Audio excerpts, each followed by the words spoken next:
So ಈ ಸ್ಟೌವಲ್ಲಿ gas ಮುಂದೆ ನಿಂತು ಅಡುಗೆ ಎಲ್ಲ ಮಾಡುವಾಗ ಸಮ್ಟೈಮ್ಸ್ ಆಕ್ಸಿಡೆಂಟ್ಸ್ ಆಗುತ್ತೆ ಅಲ್ವಾ. ಮೋಸ್ಟ್ಲಿ ನಿಮಗೆಲ್ಲ ರೂಢಿ ಇರುತ್ತೆ, ರೂಢಿ ಇಲ್ಲದೆ ಹೋಗಿರ್ಬೋದು ನಾನು.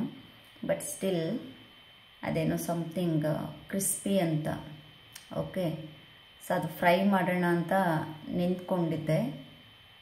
ಯಾವ ಲೆವೆಲಿಗೆ ಅದು ಬರ್ಸ್ಟ್ ಆಯಿತು, ಅದರೊಳಗಡೆ ಬೇಯ್ತಾ ಇದ್ದಿದ್ದು ಅಂದರೆ ಇಟ್ ಈಸ್ ಪೊಟ್ಯಾಟೊ ರಿಲೇಟೆಡ್. ಆ ಮೇಲೆ ಇದ್ದಿದ್ದು chimney disconnected from there. Okay, and ವಾಟರನ್ನು ನಾವು ಹೇಗೆ ಮುಖದ ಮೇಲೆ ರಿಫ್ರೆಶ್ಗೋಸ್ಕರ ಹೀಗೆ ಹಾಕ್ಕೊಳ್ತೀವಲ್ಲ, ಆ ರೀತಿ ನನ್ನ ಫೇಸಲ್ಲಿ ಕಂಪ್ಲೀಟ್ ಎಣ್ಣೆ, ಫುಲ್ ಫೇಸ್ ಆಫ್ ಕುದೀತಾ ಇರುವಂತಹ ಎಣ್ಣೆ ಫುಲ್ ಫೇಸ್ ಇನ್ಕ್ಲೂಡಿಂಗ್ ಇಮ್ಮಿಡಿಯೇಟಾಗಿ ಇಲ್ಲೆಲ್ಲ ಕಂಪ್ಲೀಟ್ ಬೊಬ್ಬೆ ಬರುತ್ತಾರೆ. ಈಗ ಏನು ನೋಡ್ತಾ ಇದ್ದೀರಾ ಇದು ಅಲ್ಲ ಸನ್ನಿವೇಶ. I will send you the photo if you are anybody interested. The full my hand. ಈ ಯಾಕೆ why am telling you this ಅಂತ ಹೇಳಿದ್ರೆ, one thing is while we cooking in front of the ಏನು ಆಯಿಲ್ ಅಥವಾ stove, gas, ಒಲೆ ಏನೇನಿರುತ್ತೆ ಅದ್ರ ಮುಂದೆ, be careful. One thing, I was ತುಂಬ ಕಾನ್ಷಿಯಸ್ ಮೈಂಡ್, ನಿಮಗೆ ಗೊತ್ತಿದೆ. ಆ್ಯಂಡ್ ಸ್ಟಿಲ್ ಇಟ್ ಹ್ಯಾಪನ್ಡ್, ಆಗೋಯ್ತು. ಆ್ಯಂಡ್ ನೆಕ್ಸ್ಟ್ ಅಂತ ಏನು, ಫುಲ್ ಫೇಸ್, ಹ್ಯಾಂಡ್ ಎಲ್ಲ ಕಡೆ ಆಯಿಲ್, ಕುದೀತಿರೋ oil. Even I shouted very, ತುಂಬ ಜೋರಾಗಿ ಕಿಚ್ಕೊಂಡಿದ್ದಾಯಿತು, ಎಲ್ಲರೂ ಓಡ್ ಬಂದಿದ್ದಾಯಿತು, ಒಬ್ಬರು ನೀರು ಅದು ಇದು ಏನೂ ಕಾಣಿಸ್ತಾ ಇಲ್ಲ, ಜಂಪ್ ಮಾಡ್ತಾ ಇದ್ದೀನಿ ಆ ಇದಕ್ಕೆ. ದೆನ್ ಸಡನ್ಲಿ ಏನು ನನ್ನ ತರಗತಿಯಲ್ಲಿ I talk about mind power, mind power, mind power. I connected only the mind. ನೆನ್ಪಿಟ್ಕೊಳ್ಳಿ, ಆ ಮೈಂಡಿಗೆ ಎಷ್ಟು ಪವರ್ ಇರುತ್ತೆ ಅಂತ ಹೇಳಿದ್ರೆ, ಇದು ಯಾವುದು ಮಾಟ, ಮಾಯ, ಮಂತ್ರ ಇವ್ಯಾವುದು ಅಲ್ಲ. ಈ ಹಳ್ಳಿ ಕಡೆ ಒಬ್ಬರು ನಮ್ಮ ಹೆಣ್ಣು ಮಕ್ಕಳ ಭಾವನೆಗಳನ್ನು, ಅವರು ವೀಕ್ ಇರೋದನ್ನ ನೋಡ್ಕೊಂಡು ಅದನ್ನು ಅಡ್ವಾಂಟೇಜ್, ಇಷ್ಟು ಸಿಕ್ಬಿಟ್ರೆ ಸಾಕು ಅಡ್ವಾಂಟೇಜ್ ತೊಗೊಂಡ್ಬಿಡ್ತಾರೆ. ನಿಮಗೆ ನಾನು ಹೇಳ್ತಾ ಇರೋದು ಹೌ ಮೈಂಡ್ ವರ್ಕ್ಸ್ ಅನ್ನೋದಕ್ಕೆ ನಾನು ನನ್ನದೇ ಆದಂಥ ಕೆಲವು ನಿದರ್ಶನಗಳು, ಉದಾಹರಣೆಗಳನ್ನ ಕೊಟ್ಟು ಯಾವಾಗಲೂ ಹೇಳ್ತಾ ಇರ್ತೀನಿ, ನಿಮಗೂ ಅರ್ಥ ಆಗಲಿ ಅಂತ. ತುಂಬ ಉರಿತಾ ಇದೆ, ತುಂಬ ಅಂದರೆ ಅದು ತಡ್ಕೊಳಕ್ಕಾಗ್ತಾನೆ ಇಲ್ಲ. Suddenly I remembered myself. I tell to everyone about mind power ಅಲ್ವಾ, ಲೆಟ್ ಮೀ ಟ್ರೈ ಅಂತ ಹೇಳಿಬಿಟ್ಟು, ಅದೇನು ತುಂಬ ಬರ್ನ್ ಆಗ್ತಾಯಿತ್ತು, ತಡ್ಕೊಳಕ್ಕೆ ನನಗೆ ಆಗ್ತಾಯಿಲ್ಲ ಅನ್ನೋದನ್ನು, ಆ ಉರಿ ಅನ್ನೋದನ್ನು ನಾನು ಏನು ಮಾಡಿದೆ, ಮೈಂಡಲ್ಲಿ ಅದನ್ನು ಐಸಾಗಿ ಕನ್ವರ್ಟ್ ಮಾಡಿಕೊಂಡೆ.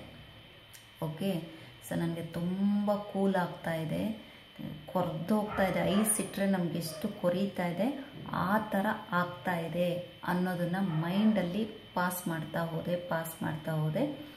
ಆ್ಯಂಡ್ ಯಾರೆಲ್ಲ ನೀರು ತಂದರು ನೋಡಿ, ಯಾವತ್ತೂ ಯಾವುದೇ ಕಾರಣಕ್ಕೂ ಈ ಥರ ಸುಟ್ಟ ತಕ್ಷಣ ನೀರನ್ನು ಹಾಕಬಾರ್ದು. ಅದಕ್ಕೆ ಎಲ್ಲರೂ ವಾದ ಮಾಡಿದ್ರು ನನ್ನ ಜೊತೆ. ಆಮೇಲೆ ಅದನ್ನು yesterday for everybody I explained how it works, ಯಾಕೆ ನೀರು ಹಾಕಬಾರ್ದು ಅನ್ನೋದ್ರ ಬಗ್ಗೆ ಎಲ್ಲ. ಓಕೆ, ಸೊ ನನ್ನ ಮೈ ಓನ್ ಎಕ್ಸ್ಪೀರಿಯನ್ಸ್ನಲ್ಲಿ ಒಂದು cream I kept, I applied. ಇವಾಗ ನೀವೇನು ನೋಡ್ತಾ ಇದ್ದೀರಾ ಅದು. ಮಾರ್ನಿಂಗ್ ಈವನ್ ಇನ್ಸ್ಟ್ಯಾಂಟ್ ಬಬಲ್ಸ್ ಬಂದಿದ್ದು, morning the whole night fan run ಆಗ್ತಾಯಿತ್ತು, ಉರಿಯಿತ್ತು ಎಲ್ಲ. ಅದನ್ನು ಮೈಂಡ್ ಲಾಕ್ ಮಾಡಿದವಳು. ನೈಟ್ ಮಾರ್ನಿಂಗ್ವರೆಗೂ I meditated. It is cool ಆಗ್ತಾಯಿದೆ, ನಾಟ್ ಉರಿತಾ ಇಲ್ಲ, ಇಟ್ಸ್ ನಾಟ್ ಬರ್ನಿಂಗ್.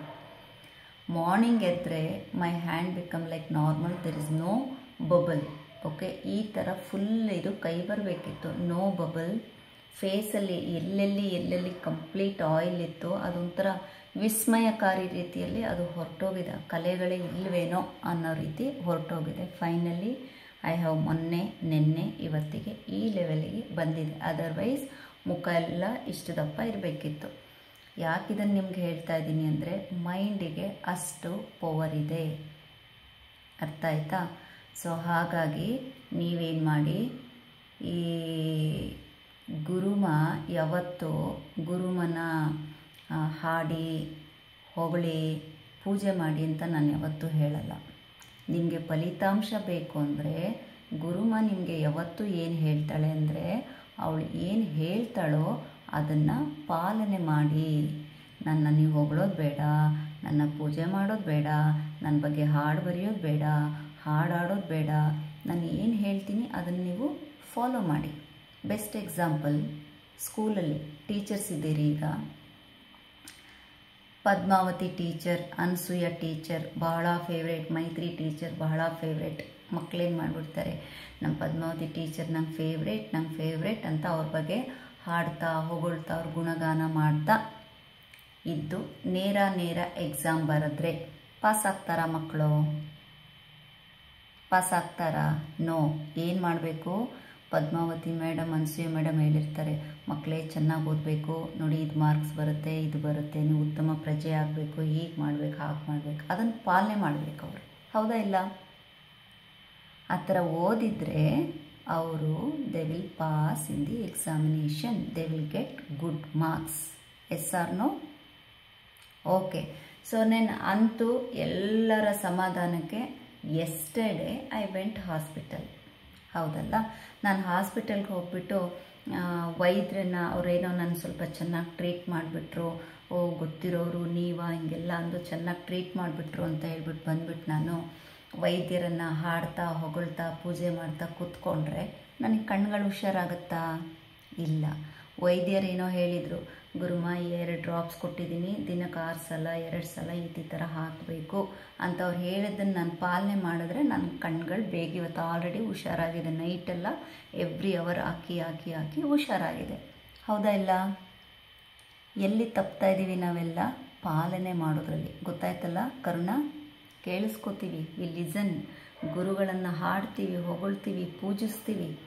ನೀವು ನಂಬಲ್ಲ, ನಾನು ಹಾಕೋದು ಒಂದು ಶರ್ಟ್ ಯಾರಿಗಾರು ಸಿಕ್ಕಿದ್ರೆ, ಇಲ್ಲೂ ಇದ್ದಾರೆ, ಟೊಪ್ಪಿ ಸಿಕ್ಕಿದ್ರೆ ದೇವ್ರ ಮನೇಲಿಟ್ಟು ಪೂಜೆ ಮಾಡ್ತಾರೆ. ಅಂಥ ಒಂದು ಮುಗ್ಧ ಮನಸ್ಸಿನ ನನ್ನ ಶಿಷ್ಯಂದರು.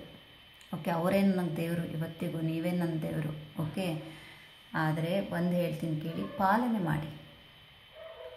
ಓಕೆ, ವಾಟೆವರ್ ಉದ್ದೇಶ ಏನು ನೀವೆಲ್ಲ ಪಾಲಿಸ್ಬೇಕು, ಅಂದರೆ ಅದರ ಫಲಿತಾಂಶ ನಿಮಗೆ ಸಿಗಬೇಕು. ಅರ್ಥ ಆಯ್ತಾ? ನನ್ನ ಕಾನ್ಸೆಪ್ಟ್ ನಾನು ಏನಕ್ಕೆ ಇಷ್ಟೆಲ್ಲ ಹೇಳಿದೆ ಅಂತ ನಿಮ್ಗೆ ಅರ್ಥ ಆಯ್ತಲ್ಲ? ಒಂದು ಮೈಂಡ್ ಪವರ್, ಇನ್ನೊಂದು ಪಾಲನೆ. ನೀವು ಪಾಲನೆ ಮಾಡಿದ್ರೆ ಅದೇ ಗುರು ಪೂಜೆ.